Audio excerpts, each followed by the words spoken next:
Ayan, ma'am, si Bunso, oh. May serve. Simba kami ng 10:30. Alas 10 na. Hello, ma'am. Happy Sunday. Simba kami. Second mass, 10:30. Pero kanina pa kami bihis, 6:30. Kasi ang unang naibigay na schedule is 7. Tapos, paalis na kami. Ayun, paalis na kami. May change sa schedule. Kaya yun. Hindi naman tumawag sa akin.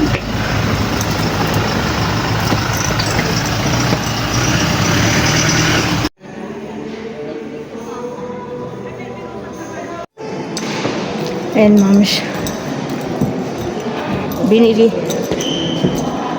binilinan lang ni Mr. ko si Khalid na dito kami sa taas. Baka hanapin kami. May serve kasi siya. Ito lahan sa pinaka-first para mabilis. Yan.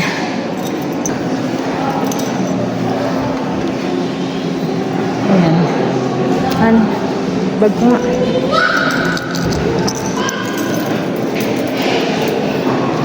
Ayun nga, ma'am. Napalitan yung kanyang schedule.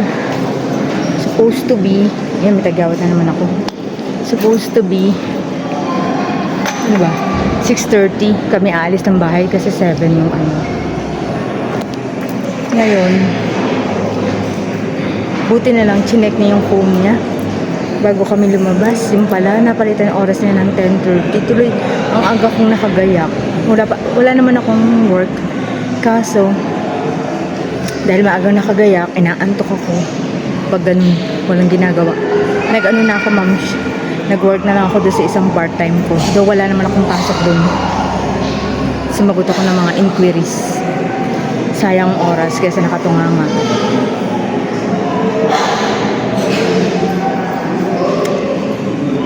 May pupuntahan pa naman sana kami ngayong 11. Puntahan sana namin si nanay. Kaso change sila ng schedule. Tapos mamaya pupunta sila dito sa bahay. Baka iiwan yung dalawa at magmamarket sila. Kami pa lang dito, ma'am, show. Wala pa kaming kasama. Ito lang kasama ko si Mr. Panel.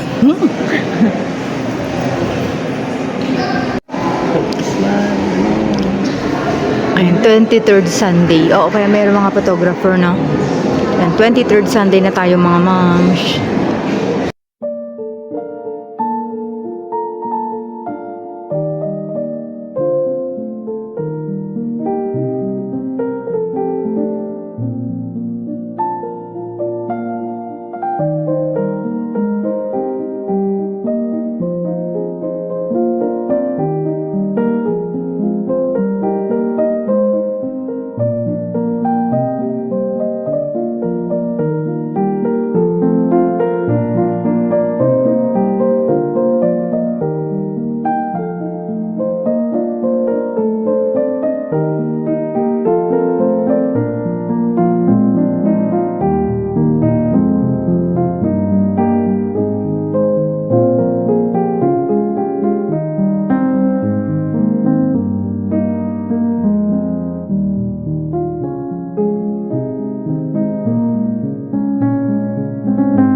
A reading from the Holy Gospel according to Luke. And he turned and addressed them, "If anyone comes to me without hating his father and mother, wife and children, brothers and sisters, and even his own life, he cannot be my disciple. Whoever does not carry his own cross and come after me cannot be my disciple. Which of you, wishing to construct a tower, does not first sit down and calculate the cost to see if there is enough for its completion?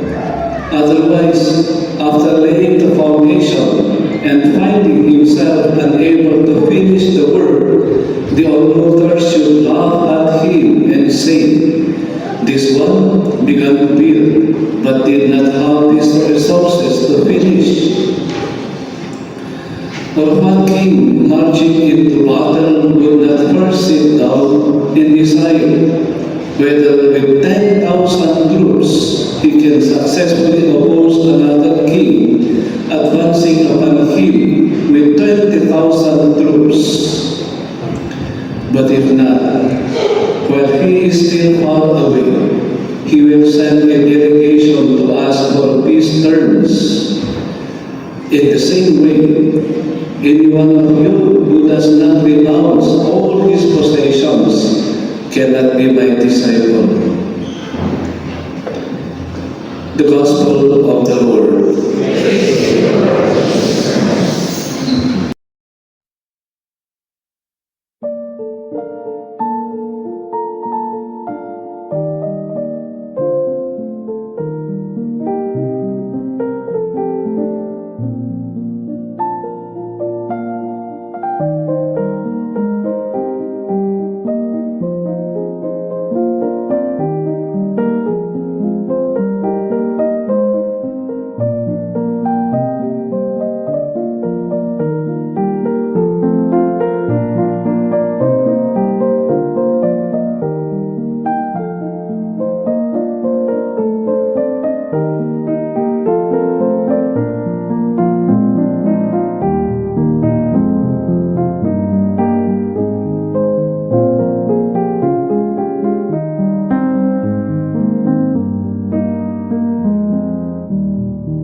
Pray, brethren, that my sacrifice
Thanks be to God.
Hello, ma'am.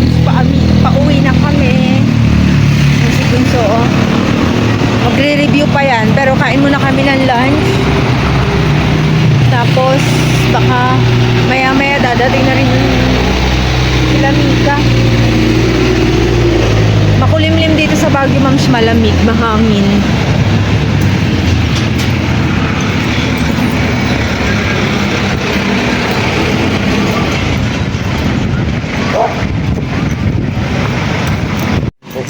Oo, ganun talaga kami.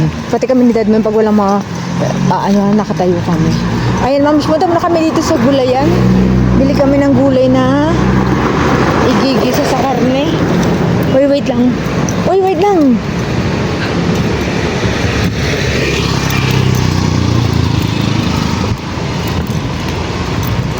Punta kaming gulayan.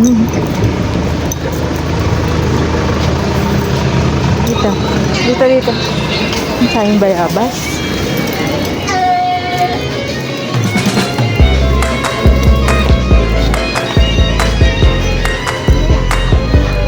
Ito. May mushroom. Gusto mo yan? Oo, hindi ako pwede. Ang nangitin na, sayang. May mais pa si ate, oh. May sayote. May ano din. May repolyo din.